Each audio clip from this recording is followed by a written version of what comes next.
With the 36th pick in the 2014 NFL Draft, the mighty Oakland Raiders select, I know you love us, Derek Carr, quarterback, Fresno State.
In the spring of 2014, the Oakland Raiders were a franchise desperate for a turnaround. Coming off a dismal 4-12 season, they turned to a second-round pick from Fresno State, Derek Carr. The pressure was immense for this untested quarterback stepping into a team with a storied past but a shaky present. His rookie year was a baptism by fire. Behind an offensive line that couldn't protect him and with a roster lacking star power, Carr threw for 2,500 yards, 21 touchdowns, and 12 picks. The numbers showed promise, though. His arm strength and accuracy stood out, but he had to pinch it for turnovers, and a 3-13 record painted a picture of a raw talent still grappling with the NFL's demands. Yet even in those early struggles, flashes of brilliance emerged, like his poise under pressure and his ability to extend plays with his legs. Fast forward to 2015 and the development was undeniable. The Raiders invested in their line, bringing in stability while drafting a wideout in Amari Cooper that gave Carr a true weapon. That year he threw for 4,000 yards and 32 touchdowns, cutting his interceptions to 13. His quick release became a signature, allowing him to dodge the chaos of a still improving offensive front.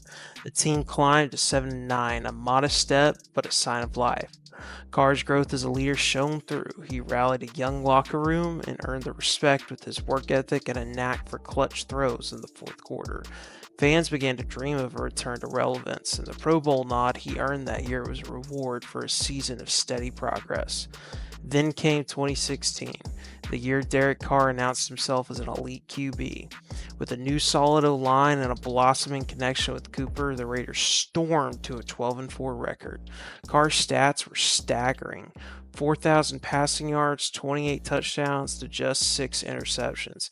His efficiency and decision-making reached new heights, with the completion percentage pushing 66%. He orchestrated game-winning drives like the comeback against the Saints, and his leadership turned Oakland into a playoff contender. By mid-season, MVP chatter was loud. Carr finished third in the voting, a remarkable feat for a player once doubted. The future looked bright as the Raiders prepared for a postseason run, but on December 24th against the Indianapolis Colts, disaster struck. It's broke! Wow, the crowd chanting for Derek Carr as the MVP, a real moment here. I love you, bro. I ain't gonna love you. We got to finish it off, Matty. I know you do. I think it's broken. Okay. Come on. There you go. Come on. I think I broke it. All right. Well, the Raiders win, but in a large respect, this feels like a loss today with the injury to Derek Carr, but they do win. The 2016 leg fracture wasn't just a physical blow for Derek Carr. It marked a turning point for the Raiders. He returned in 2017 and he showed grit, but the magic of the previous season was gone. A back fracture in Week 4 sidelined him for 2 games, and the team spiraled to a 6-10 record. Carr threw for 3,500 yards, but his 13 interceptions hinted at a QB pressing too hard. The Raiders' decline wasn't all on him. Coaching changes and roster turnover didn't help. but the pressure mounted. Over the next few years, Carr fought to keep the Raiders competitive. In 2018, now in the Gruden era, he threw for 4,000 yards, adapting to a new system. By 2020, with the team relocated to Las Vegas, Carr found a reliable target in tight end Darren Waller and posted 4,100 yards and 27 touchdowns. Fans saw flashes of his brilliance, like a 31-26 comeback win over the Chiefs, but inconsistency lingered, with no playoff wins to show for it. The Raiders went 8-8 to a frustrating plateau.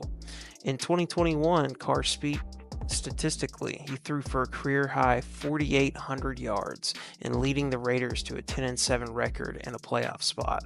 But a wild card loss to the Bengals, where he threw for 310 yards but managed just 13 points, fueled critics who labeled him a good, not great quarterback.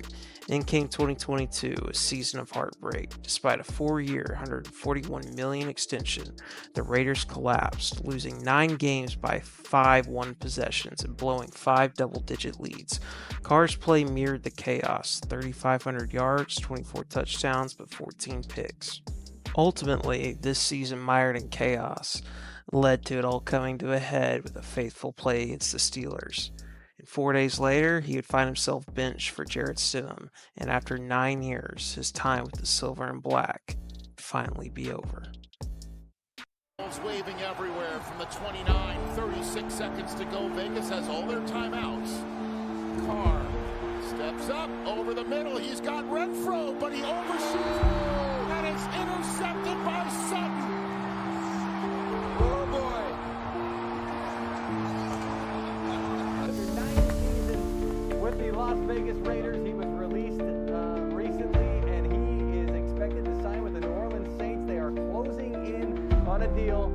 Sources tell me and Ian Rappaport on this one. And look, the Saints were the team that Carr met with before he was released by the Raiders. They were willing to meet And so in March 2023, Derek Carr signed a 4-year, $150 million deal with the Saints, a fresh start after 9 turbulent years with the Raiders.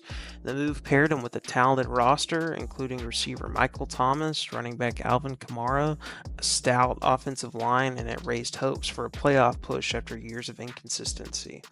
In his first season, Carr delivered solid numbers: 3,900 passing yards, 25 touchdowns, and 8 picks, and he led the Saints to a 9-8 record, but it was just shy of the postseason. His experience stabilized the young offense. It brought a veteran presence to a team in transition from the Drew Brees era, and games like a commanding 34-0 shutout of the Patriots showcased his savvy decision-making that with precise throws and smart decisions under pressure, and it rekindled some optimism with Who Dat Nation. However, 2024 brought a whole host of challenges.